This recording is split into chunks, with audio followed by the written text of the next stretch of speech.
Hi, எல்லாரும் எப்படி இருக்கீங்க? And my name is Gokul Krish and welcome to the first steps towards C programming. And நான் என்ன நினைக்கிறேன்னா, இந்த வீடியோ பார்க்குற எல்லாருக்கும் ஒரு பேசிக் அண்டர்ஸ்டாண்டிங் ஆஃப் C இருக்கும்னு நினைக்கிறேன். பட் இல்லைன்னா நீங்கள் கவலைப்படாதீங்க, ஏன்னா நம்ம பேசிக்காக தான் ஸ்டார்ட் பண்ண போகிறோம். So it's right spot for beginners. C programming எதுக்கு யூஸ் பண்ணுவாங்கன்னா, கம்ப்யூட்டர் ப்ரோக்ராமிங் கிரியேட் பண்ண யூஸ் பண்ணுவாங்க, கம்ப்யூட்டர் கேம் கிரியேட் பண்ண யூஸ் பண்ணுவாங்க, இந்த மாதிரி different kinds of computer applications create பண்ண யூஸ் பண்ணுவாங்க. ஸோ இப்போ நீங்கள் இதில் ஏதாவது ஒன்று க்ரியேட் பண்ணணும்னு நினச்சிங்கன்னா நீங்கள் கரெக்டான ஸ்பாட்டில் தான் இருக்கீங்க. ஸோ நீங்கள் இப்போ C ப்ரோக்ராம் ரன் பண்ணணும்னா அதுக்கு தேவையான நிறைய சாஃப்ட்வேர்ஸ்லாம் டவுன்லோட் பண்ணி இன்ஸ்டால் பண்ணணும். ஆனால் ஒரு குட் நியூஸ் என்னென்னா, அந்த சாஃப்ட்வேர்ஸ்லாம் ஃப்ரீ. ஸோ அந்த சாஃப்ட்வேர்ஸ்லாம் டவுன்லோட் பண்ணி இன்ஸ்டால் பண்ண முன்னாடி அந்த சாஃப்ட்வேர்ஸ்லாம் எதுக்கு யூஸ் ஆகுது, ஏன் C ப்ரோக்ராமிங்கோட யூஸ் பண்ண போகிறாங்க அப்படின்றத நான் சொல்ல போகிறேன். கவனமாக கேளுங்க. நம்மளுக்கு தேவைப்படுற ஃபர்ஸ்ட் ப்ரோக்ராம் என்னென்னா IDE அப்படின்னு சொல்லுவாங்க. ஓகே, இந்த IDE எதுக்கு யூஸ் பண்ணுறாங்கன்னா, நம்ம கோட் எழுதுறதுக்கும் அதை எக்ஸிக்யூட் பண்ணி ரன் பண்ணுறதுக்கும் யூஸ் பண்ணுவாங்க. ஓகே, IDE மட்டும் கிடையாது, இன்னொரு ப்ரோக்ராமும் நம்மளுக்கு தேவைப்படும். அதாவது அது என்ன ப்ரோக்ராம் கேட்டிங்கன்னா, கம்பைலர் அப்படின்வாங்க. இந்த கம்பைலர் எதுக்கு யூஸ் பண்ணுறாங்கன்னா, நம்ம இப்போ ஹியூமன் ரீடபிள் இன்ஸ்ட்ரக்ஷன்ஸ் இருக்குல்ல, அதாவது நம்ம இப்போ கோட் டைப் பண்ணுறோம், இதை நம்ம இங்கிலீஷில் தான் டைப் பண்ணுறோம். ஆனால் நம்ம கம்ப்யூட்டர் ரீடபிள் இன்ஸ்ட்ரக்ஷனாக மாற்றணும்னா அது மெஷின் லாங்குவேஜாக மாற்றணும். கம்ப்யூட்டர் ரீடபிள் இன்ஸ்ட்ரக்ஷன் எப்படி இருக்கும்னா 1s and 0s இருக்கும், அதாவது பைனரி லாங்குவேஜில் இருக்கும். அந்த பைனரி லாங்குவேஜாக மாற்றுறதுக்கு தான் இன்டர்பிரட்டர், அதாவது இந்த கம்பைலர் இன்டர்பிரட்டருக்கு ஹெல்ப் பண்ணும். அதாவது இன்டர்பிரட்டர் என்ன பண்ணுன்னா, ஹியூமன் ரீடபிள் இன்ஸ்ட்ரக்ஷனை மெஷின் லாங்குவேஜ் கன்வெர்ட் பண்ணி கம்ப்யூட்டர் ரீடபிள் இன்ஸ்ட்ரக்ஷனாக மாற்றும். ஸோ இப்போ நிறையா பேர் என்ன பண்ணுவாங்கன்னா, IDE தனியாக டவுன்லோட் பண்ணுவாங்க, கம்பைலர் தனியாக டவுன்லோட் பண்ணி ரெண்டும் செப்பரேட்டாக வச்சு ரன் பண்ணுவாங்க. ஆனால் நம்ம இங்கே என்ன பண்ண போகிறோம்னா, ரெண்டுமே ஒரே பேக்கேஜில் வர மாதிரி இருக்கிற சாஃப்ட்வேரை டவுன்லோட் பண்ணி இன்ஸ்டால் பண்ணி அதில் யூஸ் பண்ண போகிறோம். ஓகே, ஸோ அதுக்கு நீங்கள் என்ன பண்ண போகிறீங்கன்னா, கூகுள் பேஜ் ஓப்பன் பண்ணிவிட்டு கோட் பிளாக்ஸ் அப்படின்னு டைப் பண்ணுங்கள். ஸோ நம்ம இப்போ கோட் பிளாக்ஸ்ன்னு டைப் பண்ணிட்டோம், சர்ச் ரிசல்ட்ஸ்லாம் வந்துருச்சு. இப்போ நீங்கள் என்ன பண்ண போகிறீங்கன்னா, ஃபர்ஸ்ட் லிங்கை கிளிக் பண்ணுங்கள், அதாவது codeblocks.org, அது அவங்களோட அஃபிஷியல் வெப்சைட். ஓகே, codeblocks.org நீங்கள் கிளிக் பண்ணிங்கன்னா அவங்க பேஜ் ஓப்பன் ஆகும்.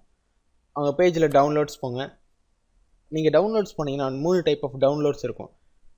டோன்ட் வரி, இது எல்லாமே ஃப்ரீ தான். ஓகே, ஸோ நீங்கள் ஃபஸ்ட்டு பைனரி ரிலீஸை போய் கிளிக் பண்ணுங்கள். ஏன்னா பைனரி ரிலீஸ் தான் உங்களுக்கு இன்ஸ்டால் பண்ணுறதுக்கும் யூஸ் பண்ணுறதுக்கு ரொம்ப ஈஸியாக இருக்கும். ஸோ நீங்கள் போய் டவுன்லோட் பைனரி ரிலீஸை கிளிக் பண்ணுங்கள்.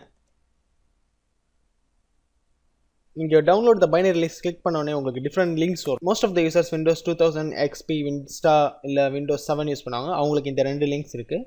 இப்போ நீங்கள் Linux OS யூஸ் பண்ணிங்கன்னா அதுக்கான லிங்க்ஸ் எல்லாம் கொடுத்துருப்பாங்க. அப்புறம் Linux 64-bit, அதுக்கப்புறம் Mac OS X, okay, apple computers, அதுக்கான லிங்க்ஸ். நம்ம இப்போ விண்டோஸ் தான் யூஸ் பண்ணுறோம். ஓகே, நீங்கள் விண்டோஸ் யூஸ் பண்ணுறீங்கன்னா இப்போ 2 லிங்க்ஸ் இருக்குது. இந்த 2 லிங்க் தான் இப்போ கன்ஃபியூசிங்கான லிங்க். ஃபர்ஸ்ட் லிங்க் என்னென்னா only 23.3 MB. இதை நீங்கள் பார்த்த உடனே ஃபைல் சைஸ் சின்னதாக இருக்குது அப்படின்னு சொல்லி நீங்கள் போய் டவுன்லோட் பண்ணலாம். ஆனால் நீங்கள் அதை பண்ணாதீங்க. ஏன் டவுன்லோட் பண்ணாதீங்கன்னா, first link includes only IDE மட்டும்தான் இருக்கும், கம்பைலர் இருக்காது.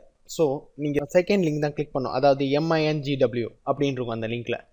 ஸோ நீங்கள் அந்த லிங்க் தான் கிளிக் பண்ணணும். இப்போ நீங்கள் ஃப்யூச்சரில் இந்த கோட் பிளாக்ஸ் நீங்கள் வரும்போது வேர்ஷன் நம்பர் மாறி இருக்கலாம், பட் ஆனால் மேக் ஷுர் MINGW தான் நீங்கள் டவுன்லோட் பண்ணுறீங்க அப்படின்றது. Okay, so code blocks 10.5 MINGW அதை நீங்கள் கிளிக் பண்ணுங்கள், டவுன்லோட் பண்ணுங்கள். ஸோ அதுக்கான 2 லிங்க்ஸ் கொடுத்துருப்பாங்க, Berlin OS, sourceforge.net அப்படின்ட்டு. நீங்கள் ஏதாவது ஒன்று கிளிக் பண்ணுங்கள். நான் sourceforge.net கிளிக் பண்ணுறேன்.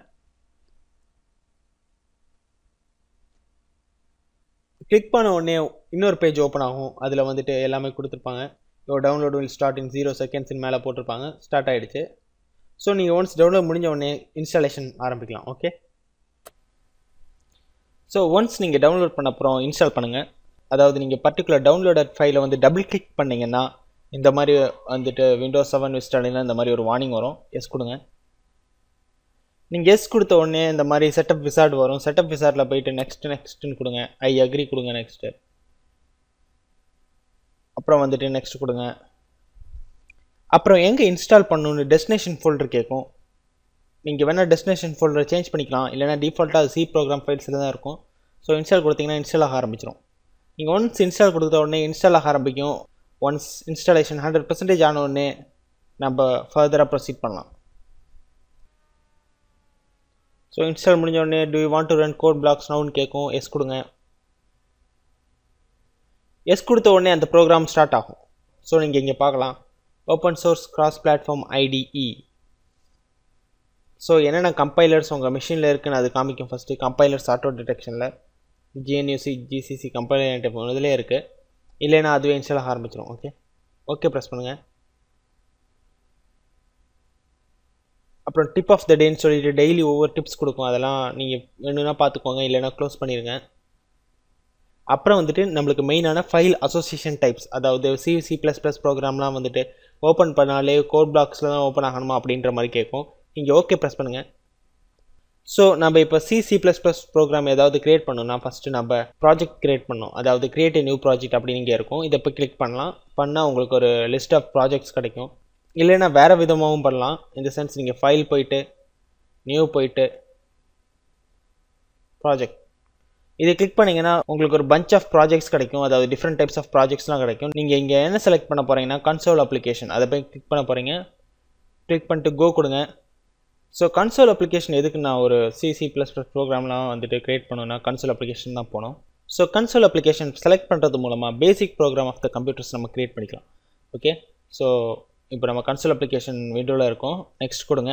இப்போ நீங்கள் நெக்ஸ்ட் கொடுத்தோடனே பார்க்கலாம் C++ இருக்குது. இப்போ நீங்கள் C++ல ப்ரோக்ராமிங் பண்ண போகிறீங்கன்னா நீங்கள் C++ சூஸ் பண்ணுங்கள். இல்லை Cயில் ப்ரோக்ராமிங் பண்ண போகிறீங்கன்னா நீங்கள் CS சூஸ் பண்ணுங்கள். ஆக்சுவலாக நம்ம இந்த வீடியோ பொறுத்த வரைக்கும் நான் C தான் சொல்லிக் கொடுக்குறேன். ஸோ நான் Cயை செலக்ட் பண்ணுறேன். நெக்ஸ்ட் கொடுங்க. நெக்ஸ்ட் கொடுத்தோடனே உங்களுக்கு ப்ராஜெக்ட் டைட்டில் எல்லாமே கேட்கும். ப்ராஜெக்ட் டைட்டில் ஏதாவது ஒன்று கொடுங்க. லைக் உங்களுக்கு பிடிச்சமான ஹலோ வேர்ல்டு. அப்புறம் நீங்கள் வந்துட்டு ஃபோல்டர் டு கிரியேட் ப்ராஜெக்ட் அதாவது இந்த ஃபோல்டரில் வந்துட்டு தான் எல்லா ப்ராஜெக்ட்டும் நீங்கள் இந்த ப்ராஜெக்ட் கீழே கிரியேட் பண்ணுற எல்லா ப்ராஜெக்ட்ஸும் வந்து இந்த ஃபோல்டரில் தான் போய் சேவ் ஆகும். அடுத்தது டெஸ்டினேஷன் ஃபோல்டர். டெஸ்டினேஷன் ஃபோல்டர்னால் எங்கே இந்த ப்ராஜெக்ட்ஸ்லாம் போயிட்டு சேவ் பண்ணணும் அப்படி நீங்கள் வந்துட்டு ஒரு லொக்கேஷன் கொடுக்கணும். அதுக்கு நீங்கள் வந்துட்டு இந்த 3 டாட் பட்டனை கிளிக் பண்ணணும். கிளிக் பண்ணால் உங்களுக்கு சிஸ்டமில் இருக்கிற எல்லா ஃபோல்டர்ஸும் காமிக்கும். மை கம்ப்யூட்டர் போங்க. இல்லை நீங்கள் டெஸ்க்டாப்பில் கூட சேவ் பண்ணிக்கலாம். இப்போ நான் லைப்ரரிஸில் போய் சேவ் பண்ணுறேன். லைப்ரரிஸில் டாக்குமெண்ட்ஸில் மேக் நியூ ஃபோல்டர் போட்டு C ப்ரோக்ராமிங் அப்படின்னு போட்டு சேவ் பண்ணுறேன். ஓகே கொடுக்குறேன். இப்போ நீங்கள் பார்க்கலாம் டெஸ்டினேஷன் ஃபோல்டர் வந்துருச்சு. நீங்கள் அப்புறம் நெக்ஸ்ட் ப்ரெஸ் பண்ணுங்கள். நெக்ஸ்ட் பேஜ் கொடுத்தோன்னே இப்படி எல்லாமே டிஃபால்ட்டாக இருக்கும். எதையுமே சேஞ்ச் பண்ணாதீங்க. ஆனால் ஒன்று மட்டும் கன்ஃபார்மாக பார்த்துக்கோங்க. என்னென்னா GNU GCC கம்பைலர் இது செலக்ட் ஆகிருக்கான்னு மட்டும் பாருங்கள். GNU GCC கம்பைலர் செலக்ட் ஆகிடுச்சுன்னா ப்ரெஸ் ஃபினிஷ். ஒன்ஸ் நீங்கள் ஃபினிஷ் ப்ரெஸ் பண்ணோடனே உங்களுக்கு எந்த சேஞ்சஸும் தெரியாது. ஆக்சுவலாக என்ன சொல்கிறதுனா உங்களுக்கு எந்த பாப்பப்பும் வராது. ஆனால் நம்ம ஏதோ க்ரியேட் பண்ணியிருக்கோம். அதை க்ரியேட் பண்ணது எப்படி பார்க்குறதுனா நீங்கள் பார்க்கலாம். இங்கே ப்ராஜெக்ட்ஸில் வந்துட்டு 2-3 ஃபோல்டர்ஸ் இருக்கும். இந்த ஃபோல்டர்ஸில் 3வது ஃபோல்டரில் ப்ளஸ் சைன் போட்டிருக்காங்க. அதாவது சோர்ஸஸ் அப்படின்னு இருக்கும். நீங்கள் அதை ப்ளஸ் சைன் ப்ரெஸ் பண்ணோன்னே எக்ஸ்பேண்ட் ஆகும். எக்ஸ்பேண்ட் ஆகும்போது நீங்கள் பார்க்கலாம் main.c. main.c தான் நம்மளுக்கு வந்து சோர்ஸ் கோட். main.c-யை நீங்கள் டபுள் கிளிக் பண்ணிங்கன்னா உங்களுக்கு வந்து ஒரு சாம்பிள் C ப்ரோக்ராமிங் ஓப்பன் ஆகும். அதில் போய்ட்டு நீங்கள் எடிட் பண்ணிக்கலாம், என்னெல்லாம் பண்ணிக்கலாம். இதுதான் C ப்ரோக்ராமிங் கோட். அதாவது இந்த கோடை பற்றி நான் அப்புறம் சொல்லித்தரேன். இப்போ நம்ம கம்பைலர் பற்றி தான் பார்த்துட்ருக்கோம். இப்போ இந்த C ப்ரோக்ராமிங் கோடை நான் வந்து ரன் பண்ணேன்னா ரன் ஆகும். பில்ட் அண்ட் ரன் கொடுக்குறேன். இப்போ பில்ட் அண்ட் ரன் கொடுத்த உடனே எனக்கு ஒரு பாப்அப் டாஸ் கமெண்ட் வரும். அது டாஸ் கமெண்டில் வந்துட்டு ஹலோ வேர்ல்டுன்னு பிரிண்ட் ஆகும். அது பிரிண்ட் ஆகிறது மட்டும் இல்லாமல் இந்த கோட் பிளாக்ஸோட ஸ்பெஷல் ஃபங்க்ஷனாலிட்டி என்னென்னா இந்த ப்ராசஸ் எத்தனை டைம் எடுக்குது, எக்ஸிக்யூஷன் ஆகிறதுக்கு எவ்வளோ மினிட்ஸ் எடுக்குது எல்லாத்தையுமே வந்துட்டு காமிக்கும். ஸோ இதனால தான் உங்களுக்கு கோட் பிளாக்ஸை வந்து யூஸ் பண்ண சொன்னேன். ப்ரெஸ் எனி கீ டு கண்டினியூன்னு சொல்லியிருக்காங்க. இப்போ ஏதாவது ஒரு கீ ப்ரெஸ் பண்ண உடனே இந்த பாப்அப் விண்டோ க்ளோஸ் ஆயிரும். பாருங்கள். இந்த பாப்அப் விண்டோ க்ளோஸ் ஆகிடுச்சு. இந்த பர்டிகுலர் ப்ரோக்ராம் பற்றி நம்ம அடுத்த வீடியோவில் பார்க்கலாம். கோடிங்ஸ்லாம் பற்றி நம்ம அடுத்த வீடியோவில் பார்க்கலாம். இப்போ நீங்கள் இந்த ப்ராசஸ் எத்தனை நிமிஷத்தில் நீங்கள் டெர்மினேட் பண்ணியிருக்கீங்க, எவ்வளோ நிமிஷத்தில் அது ஓடி இருக்குது, இதெல்லாமே வந்துட்டு பில்டிங் லாகில் இருக்கும். ஸோ இது மூலமாக நீங்கள் ஒரு C ப்ரோக்ராமிங் க்ரியேட் பண்ணிக்கலாம், அப்ளிகேஷன்ஸ் க்ரியேட் பண்ணிக்கலாம், என்னெல்லாம் பண்ணிக்கலாம். ஸோ இன்றைக்கி இதோட முடிச்சுப்போம். நம்ம கம்பைலர்ஸ் பற்றி பார்த்துட்டோம். அடுத்த வீடியோலேருந்து நம்ம ஃபர்ஸ்ட் ஸ்டெப்ஸ் டுவர்ட்ஸ் ப்ரோக்ராமிங் பார்க்க போகிறோம். ஸோ அதுவரை உங்களிடமிருந்து விடைபெறுவது உங்கள் நண்பன் கோகுல் கிருஷ். தேங்க்யூ.